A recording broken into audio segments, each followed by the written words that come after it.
Bakhmut has been on the stage for the longest and bloodiest battle so far in the war.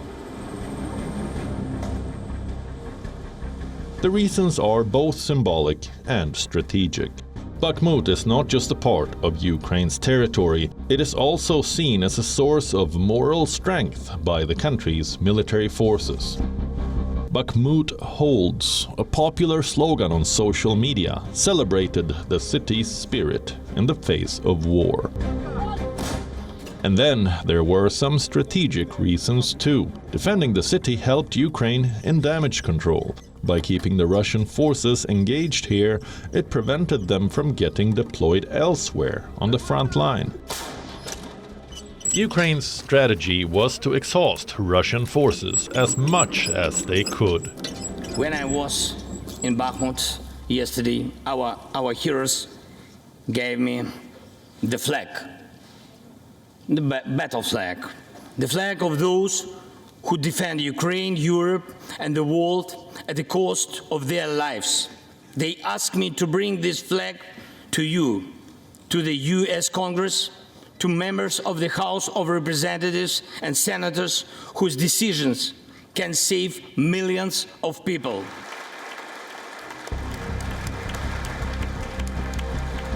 These were Zelensky's words when he visited the US in December last year, pleading for US's support in the war.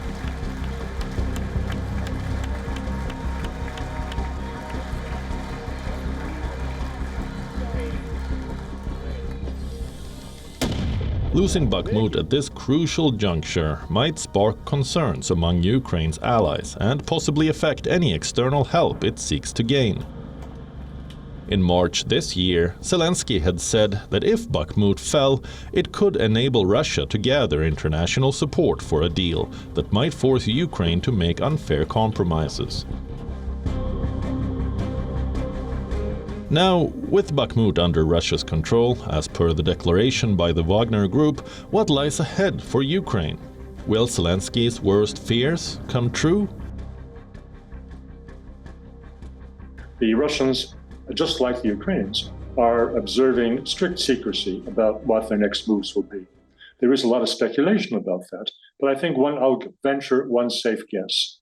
It is reasonable to expect that they will move directly westward, that Kramatorsk and Slavyansk will be their next objectives. The capture of Slavyansk in the days or months ahead will be an iconic victory for the Russians, and it's not just a symbolic victory, but a real victory on the ground, because it means they will clean up the whole of the Donbass, which was one of the missions that Mr. Putin set out back in February 2022.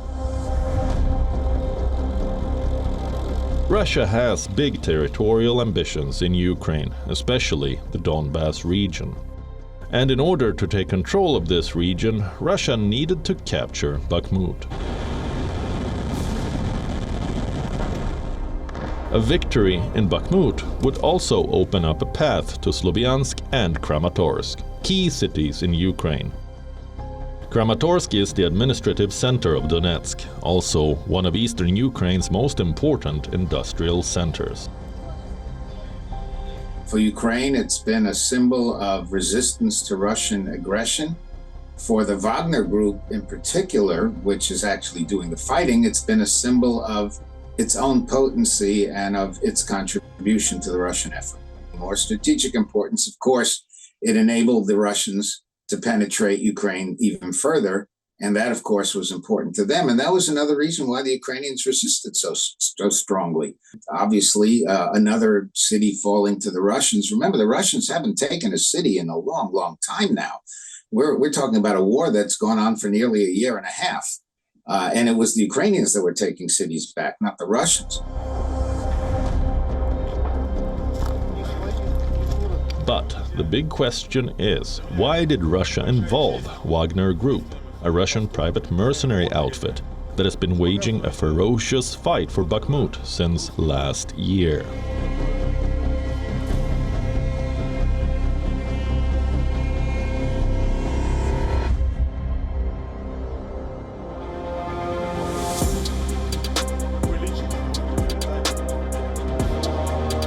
Russia for years trusted Wagner to do its bidding around the world in places where it has a limited supply of troops. In January this year, the UK Ministry of Defence revealed Wagner almost certainly now commands 50,000 fighters in Ukraine and has become a key component of the Ukraine campaign.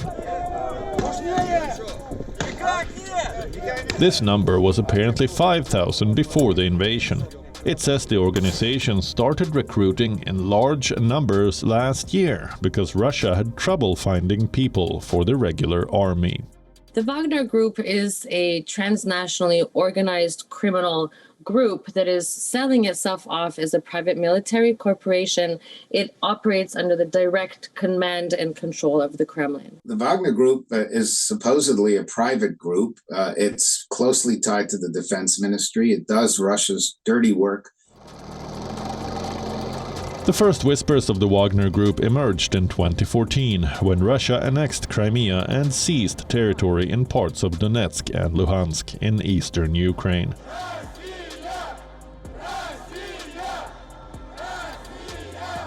At the time, there were reports of so-called little green men, soldiers in uniform but without Russian insignia, who entered both regions. Since the war started, the Wagner Group has been heavily involved in Russian efforts to capture various parts of Ukraine.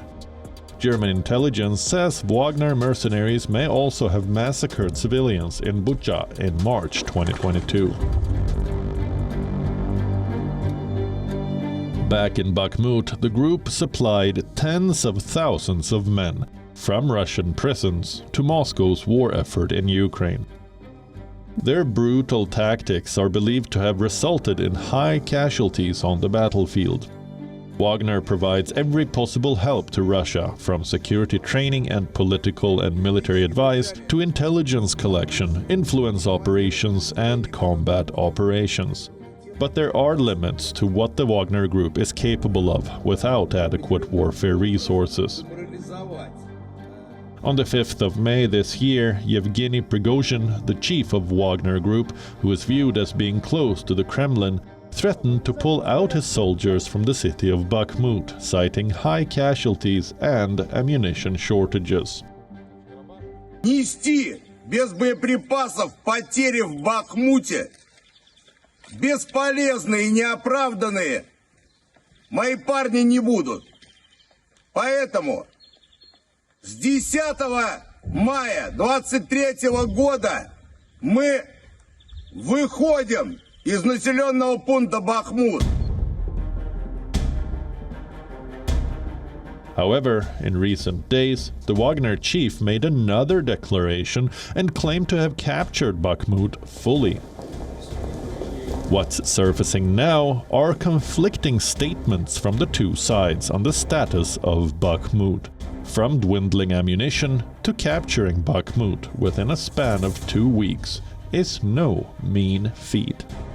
Has Wagner really captured Bakhmut? Around the world, they essentially attacked frontally. And what they tried to do was simply overrun the Ukrainians. It didn't work. And they kept losing thousands upon thousands of people, but they kept trying and they kept doing the same thing over and over again, essentially to wear down Ukrainian resistance.